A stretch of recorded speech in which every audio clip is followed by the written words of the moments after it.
Iwan ko na lamang kung hindi siya mababalisa kapag ito ay iyong hinampas. Balisain siya gamit ang isang maliit na bote.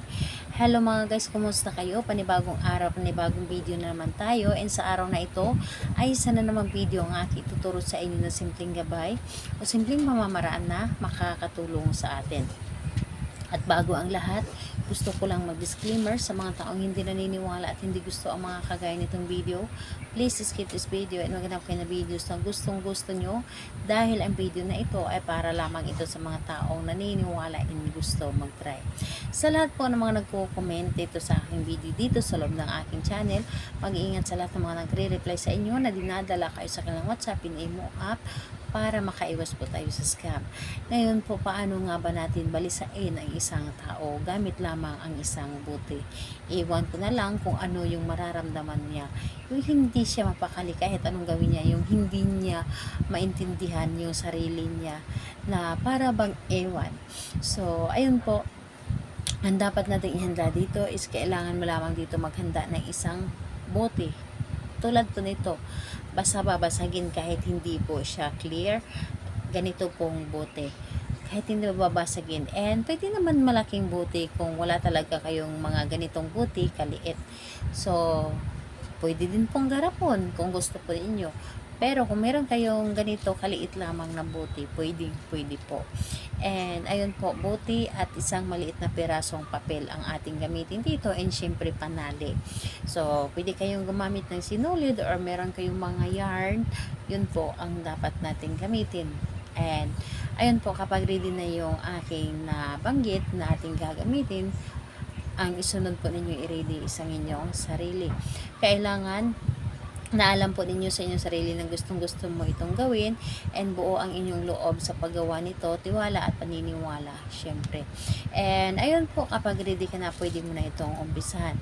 So, ang gagawin mo lamang dito, napakadali lamang. Sa isang papel po, isulat mo lamang dito po sa papel. Isulat mo lamang dito ng 3 beses yung kanyang pangalan at apelyido. So, isulat mo dito 3 beses po yung pangalan niya at apelyido. And kapag naisulat mo na dito, ang inyong gagawin ay i-roll mo lamang ang papel na ito papunta po sa inyo. I-roll mo lamang. And ayun po, pagkatapos nun ay ilagay mo dito sa loob ng bote. So, ilagay mo dito sa loob ng bote ang papel na ito, and pagkatapos nun, ito ay iyong talian dito. Talian ng yard, ribbon, or kahit na ano, yung sinulid, pwede din po. Itali mo ito doon sa iyong bintana. Itali mo ito sa may bintana at hampasin mo ito ng 7 beses. Kumuha ka ng kahit ballpen or hanger, pero mas napakalaki po ng hanger or stick na maliit. Hampasin mo ito na 7 beses at sabihin mo ito.